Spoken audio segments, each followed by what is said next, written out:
최근 택배노조가 자정부터 새벽 5시까지 심야 배송을 전면 금지하자고 주장하면서 쿠팡과 컬리를 비롯해 2천만 명 이상이 이용 중인 새벽 배송 서비스가 중단될 위기에 놓였습니다. 택배기사들의 과로를 막기 위한 조치라는 노조의 입장과 달리 기업과 소비자는 필수 인프라가 무너질 수 있다는 점에서 우려가 커지고 있죠. 실제로 쿠팡은 무유 자동화와 배송, 인프라에만 6조 원 넘게 투자했고 새벽 배송이 사라지면 맞벌이 가구와 1인 가구는 당장 아침 생필품이나 신선식품을 받을 수 없게 되고 물류 회전율 저하와 품질 하락 비용 증가까지 겹쳐 유통시장 전반의 혼란이 불가피할 전망입니다. 게다가 매일 수확과 동시에 배송되던 농산물 유통망도 무너지며 현지 직송 농가와 중소제조업체는 대규모 피해를 입을 수 있어요. 지금 상황은 단순한 서비스 축소를 넘어서 소비자 권리, 노동자의 건강권, 그리고 유통 생태계 전반이 충돌하는 구조적 갈등으로 번지고 있습니다. 여러분, 지금 서울 부동산 시장에 진짜 심상치 않은 일이 벌어지고 있습니다. 10월 15일 정부의 강력한 부동산 대책이 발표된 이후 서울 아파트 거래량이 거의 멈췄습니다.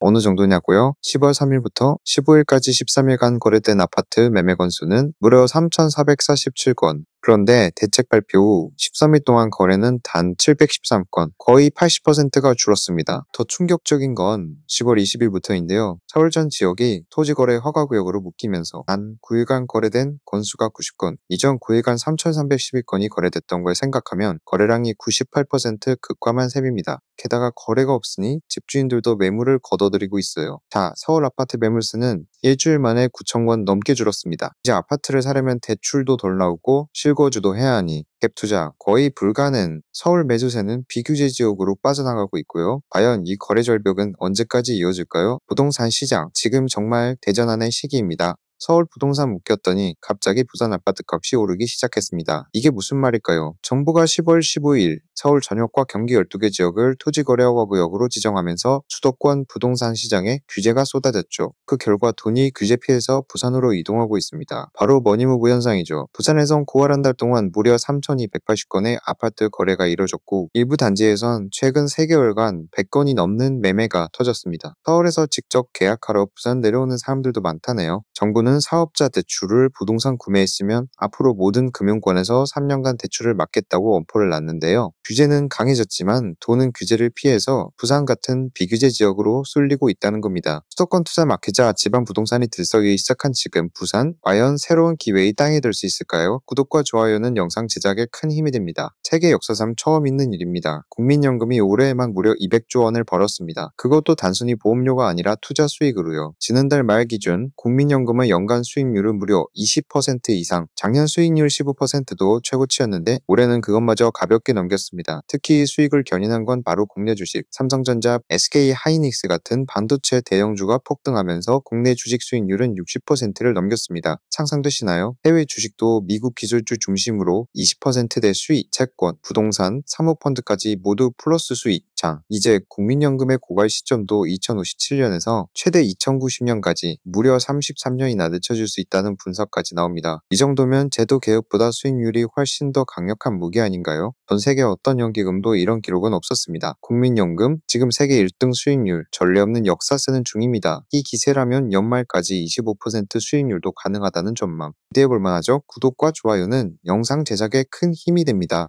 재개발 빌라의 15후 돈 믿기 힘들겠지만 지금 부동산 시장에서 실제로 벌어지고 있는 일입니다. 최근 10월 15일 부동산 대책 발표 이후 사업 초기 단계에 재개발 빌라에 투자자들이 몰리고 있어요. 왜냐? 관리처분 계획인가? 전까지는 조합원 지위 양도가 가능하거든요. 이 말은 곧 아직 초기 재개발 구역은 갭투자도 가능하다는 뜻. 서울 마포구 연미사구역에서는 사평대지 지분 가진 빌라가 12억 5천, 웃돈만 10억이 붙은 거래도 나왔습니다. 이건 시작일 뿐. 성동구 금호 21구역, 성남 신흥 3구역까지 초기 재개발 구역마다 가격이 급등 중입니다. 투자자들은 새벽에 매물이 올라오면 그날 저녁엔 팔린다고 말할 정도. 하지만 주의할 점도 많습니다. 재개발은 아파트 입주까지 최소 10년 가까이 걸릴 수도 있고 사업이 중단되거나 지연될 가능성도 있죠. 전문가들은 경고합니다. 정책이 돈의 흐름을 바꿨지만 무작정 투자하지 말라. 기회와 리스크 둘 다 큰 시장입니다. 구독과 좋아요는 영상 제작에 큰 힘이 됩니다. 형님이 그렇게 말하니까 왠지 불안합니다. 투자의 전설 워런 버핏이 또 현금만 쌓고 있습니다. 2025년 현재 버핏이 이끄는 버크셔 해서웨이 현금 보유액은 무려 500조 원.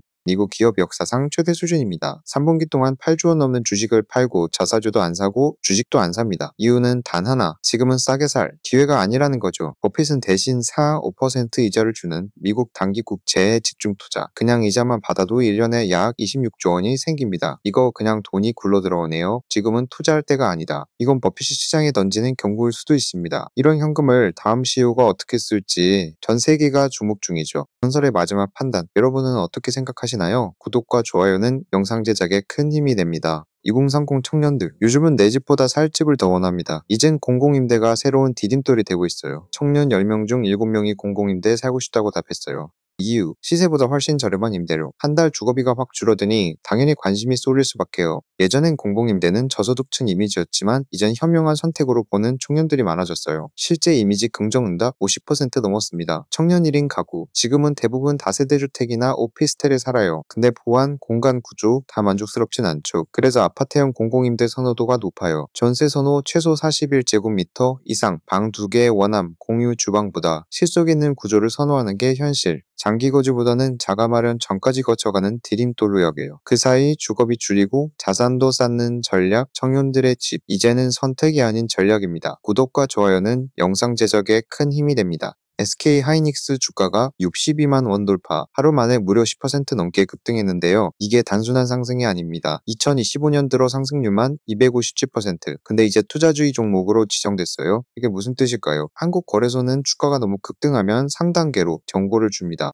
1단계가 투자주의, 2단계는 투자 경고, 3단계는 투자 위험인데 여기까지 가면 거래 정지도 가능해요. 하이닉스는 아직 1단계지만 향후 2주 안에 주가가 더 오르면 2단계로 격상될 수도 있습니다. 그럼 지금 팔아야 하냐고요? 단기 차익 노린 분들은 조정 올 수도 있으니 분할 매도 전략 고민해보는 게 좋아요. 하지만 AI 반도체 시장 성장에 따라 장기 전망은 여전히 긍정적이라는 의견도 많습니다. 지금은 냉정한 판단이 필요한 시점. 최근 수도권 아파트를 사는 외국인 수가 반토막 났습니다. 무슨 일이 있었을까요? 2025년 10월 수도권에서 집합 건물을 산 외국인은 568명, 2년 8개월 만에 최저치예요. 불과 8월엔 1051명이었는데 절반 가까이 줄었습니다. 특히 경기도와 인천에서 큰 폭으로 줄었고 중국인과 미국인 매수도 또 왜일까요? 바로 8월 말부터 시행된 외국인 토지 거래 허가제 때문입니다. 서울 전역과 수도권 주요 지역 기업 가구역으로 묶이면서 외국인은 집을 사려면 지자체 허가 받아야 하고 매수하면 4개월 안에 입주 2년간 실거주까지 해야 해요. 그동안은 외국인이 대출 제한 없이 집을 사면서 역차별 논란도 있었는데 이제는 규제가 본격화된 겁니다. 근데 오피스텔은 규제 대상에서 빠졌다는 점 눈여겨볼 필요 있어요. 정부는 앞으로도 외국인 부동산 거래를 더 깐깐하게 조사할 예정입니다. 구독과 좋아요는 영상 제작에 큰 힘이 됩니다. 이제 주택 짓는데 걸림돌이었던 기부 체납 부담 줄어듭니다. 기부 체납이 뭐냐고요? 건축허가 받을 때 도로, 공원 같은 공공시설을 사업자가 지자체에 무상으로 제공해야 하는 걸 말해요. 근데 이게 너무 과도해서 재개발, 재건축 사업 발목을 잡아왔죠. 그래서 정부가 기부 체납 상한선을 딱 정해버렸습니다. 예를 들어 주거지역을 상업지역으로 바꿀 때 최대 25%까지만 기부 체납 요구 가능. 예전처럼 이만큼 더 줘는 이제 안 됩니다.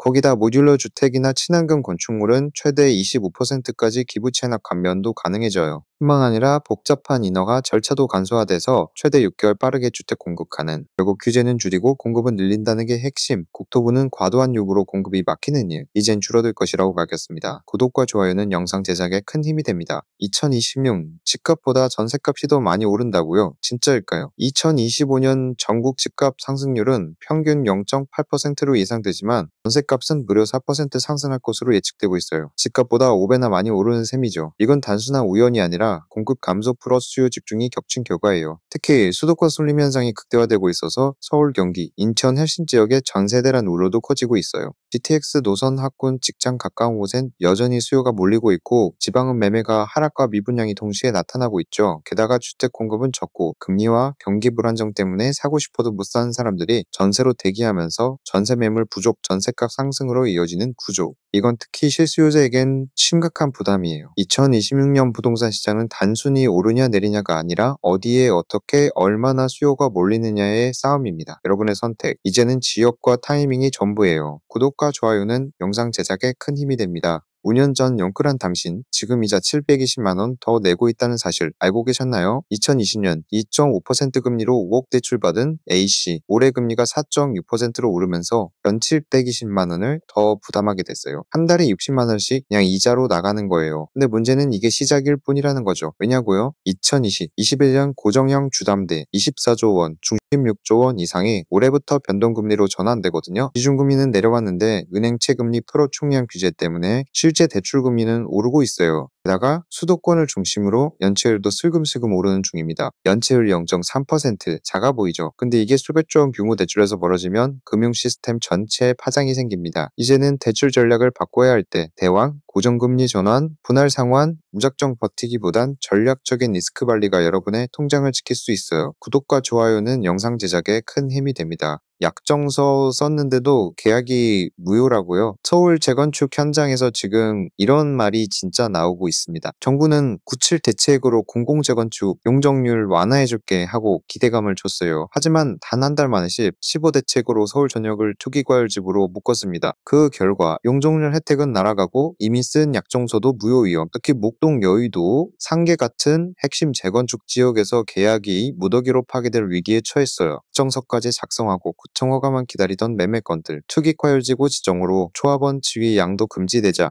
계약이 법적으로 인정되지 않을 가능성까지 등장. 이건 단순한 집값 문제가 아니라 시장 신뢰가 붕괴되는 심각한 상황입니다. 잠부는 강남 3구, 용산 빼고는 용적률 혜택 다시 줄게. 현장은 이미 멈춰섰습니다. 투자자 조합원, 매수자 매도자 모두가 멘붕에 빠진 지금 당신의 계약은 정말 안전한가요? 구독과 좋아요는 영상 제작에 큰 힘이 됩니다. 이제 코인판 돈으로 집 사도 계획서에 다 써내야 한다고요? 2026년부터 자금 조달 계획서가 역대급으로 깐깐해집니다. 주식, 코인, 상속, 현금, 어디서 얼마가 생겼는지 증빙 없으면 NO. 이젠 그냥 현금이라고 적는 건 절대 통하지 않아요. 특히 가상화폐도 따로 써야 하고 상속 증여는 세금 신고 여부까지 체크, 사업자 대출도 금융기관명 플롯 용도 플러스, 실제 사용처까지 전부 기재. 이제 몰랐어요는 변명이 안 됩니다. 정부는 코인, 현금 통합 편법, 증여, 자금 세탁 우회 대출을 3단계 시스템으로 추적한다고 밝혔어요. 사전 등록, 사후 검증 세무 추적 그냥 집 사는 게 아니라 감시받는 구조가 된 셈이죠. 실수 요자라면 통장 내역, 코인 거래 기록, 증여 계약서 미리 챙기세요. 이 정도에 괜찮겠지라는 생각이 큰 조사로 이어질 수 있습니다. 구독과 좋아요는 영상 제작에 큰 힘이 됩니다. 자, 안녕하세요. 오늘은 부동산 시장에서 벌어지고 있는 믿기 힘든 현실, 바로 팔 수 없는 집 이야기입니다.